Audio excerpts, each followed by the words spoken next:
नमस्कार साथियों, मैं हूं मनमोहन भट्ट।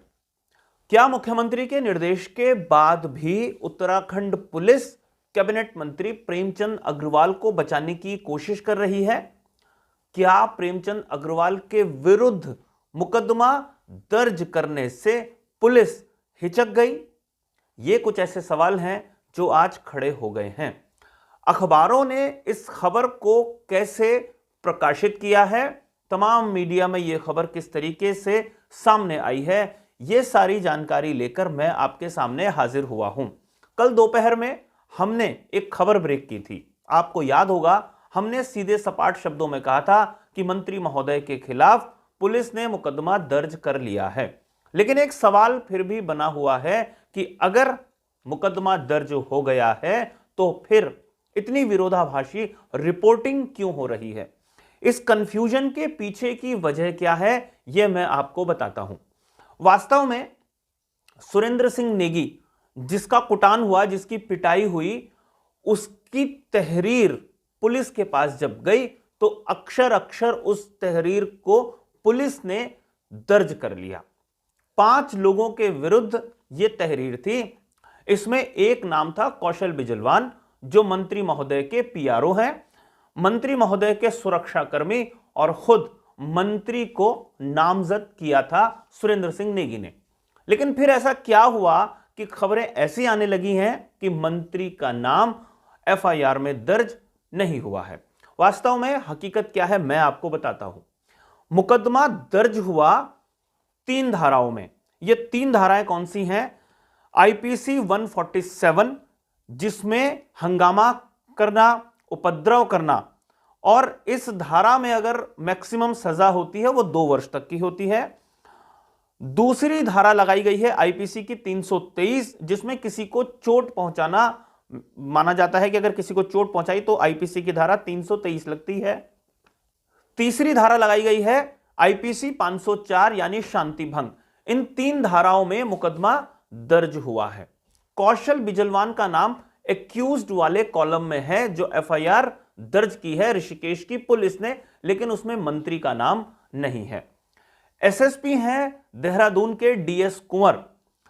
उनका जब हम बयान सुनते हैं या उनका जो बयान अखबार में स्पष्ट रूप से छपा हुआ दिखाई देता है तो पता लगता है कि मंत्री महोदय का नाम भी एफआईआर में दर्ज है। लेकिन फिर यह कंफ्यूजन क्यों है, यह भी मैं बताऊंगा। लेकिन फिलहाल ये बयान सुनिए एसएसपी डीएस कुंवर साहब का, जो देहरादून के एसएसपी हैं।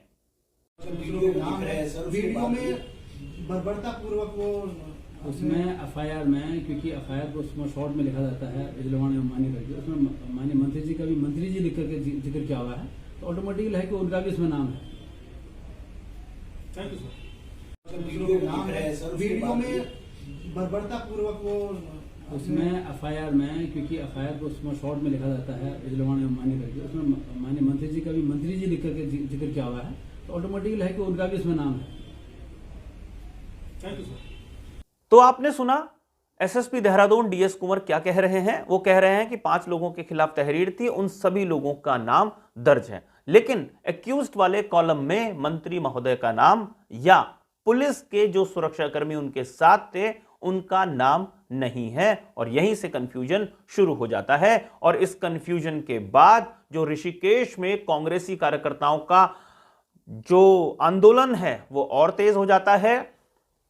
ना सिर्फ ऋषिकेश में बल्कि देहरादून से लेकर पूरे उत्तराखंड में कांग्रेसी हंगामा करते हैं और कहते हैं कि मंत्री को बचाने की कोशिश उत्तराखंड पुलिस कर रही है। और साथ में यह तर्क भी दिया जाता है कि जब उत्तराखंड के मुख्यमंत्री पुष्कर सिंह धामी के स्पष्ट निर्देश दिए गए तो आखिर पुलिस क्यों हिचक रही है। और यही सवाल कई अखबारों ने, कई दूसरे मीडिया संस्थानों ने भी उठाया है।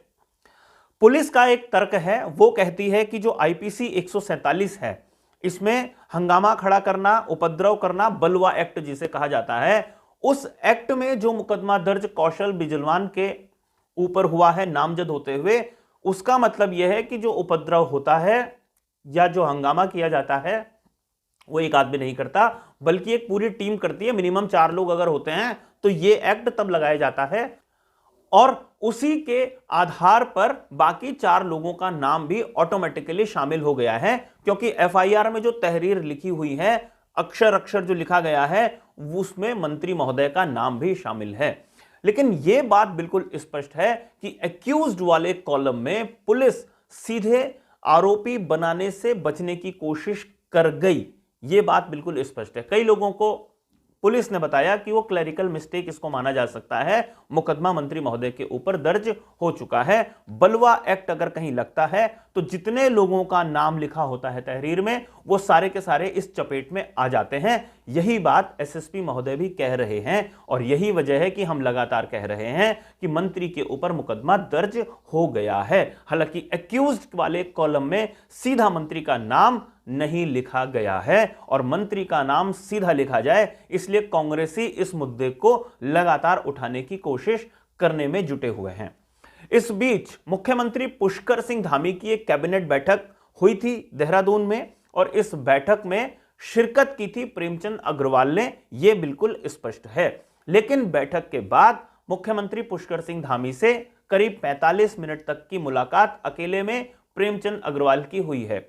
इस बैठक में बातें स्पष्ट रूप से क्या हुई वो मीडिया को जाहिर सी बातें नहीं बताया जाएगा, लेकिन इतना औपचारिक रूप से बताया गया है कि मंत्री को शांत रहने के हिदायत दी गई है सरकार की तरफ से, मुख्यमंत्री पुष्कर सिंह धामी की तरफ से। आपको बताऊं कि जब यह पूरा मामला तूल पकड़ रहा था उस समय मुख्यमंत्री पुष्कर सिंह धामी ने पूरी घटना का संज्ञान लिया था और खबर इस तरीके की है कि जो बीजेपी का शीर्ष नेतृत्व है वहां तक भी ये बात पहुंच गई थी, मुख्यमंत्री के द्वारा इस बात को डिस्कस किया था और मुख्यमंत्री के निर्देश के बाद उत्तराखंड पुलिस को फ्री हैंड दे दिया गया था और जिस पर मंत्री, उसके सुरक्षाकर्मी, उनका पीआरओ टूट पड़े थे, उसको किसी भी तरीके से परेशानी ना हो इसका ध्यान रखा गया था। इसकी वजह यह थी कि एक मैसेज समाज में यह ना चले जाए जिनकी सरकार है वो आम जनता पर मारपीट कर रहे हैं, आम जनता के साथ दुर्व्यवहार कर रहे हैं।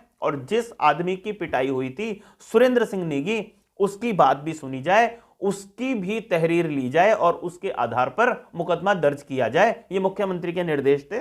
पुलिस ने ऐसा किया, लेकिन मंत्री महोदय का नाम सीधा एफआईआर में जो एक्यूज्ड वाला कॉलम होता है उसमें लिखने से पुलिस बचने की कोशिश कर गई, यह बात स्पष्ट है। लेकिन बलवा एक्ट में जितने लोगों का नाम तहरीर में या एफआईआर के इर्द गिर्द होता है उन सारे लोगों पर वो धारा ऑटोमेटिकली लग जाती है। कौशल बिजलवान के साथ उस समय जितने लोग थे उनका नाम ऑटोमेटिकली इस मुकदमे में शामिल हो गया है, यानी मंत्री महोदय के ऊपर इनडायरेक्टली मुकदमा तो दर्ज हुआ है। जब पूरी तफ्तीश हो रही होगी, छानबीन हो रही होगी तो ये पूछताछ के लिए बुलाया जा सकता है। वैसे पुलिस किसी का भी नाम एफआईआर में जोड़ सकती है और घटा सकती है, विवेचना के बाद ये रास्ते पुलिस के पास खुले हुए होते हैं। ये देखना काफी महत्वपूर्ण होगा कि जब ये विवेचना आगे बढ़ेगी, जांच आगे बढ़ेगी, तो पुलिस कैसे मंत्री महोदय को बचाने की कोशिश करेगी या कैसे मंत्री महोदय का नाम एफआईआर में शामिल हो सकता है। फिलहाल ये कंफ्यूजन को दूर करने की मैंने थोड़ी सी कोशिश की है। अगर आपको खबर पसंद आई हो तो इसे लाइक जरूर कीजिएगा, इस पर अपनी टिप्पणी जरूर कीजिएगा और चैनल को सब्सक्राइब अगर आपने अभी तक नहीं किया है तो इस चैनल को भी सब्सक्राइब आप जरूर कर लीजिए। नमस्कार।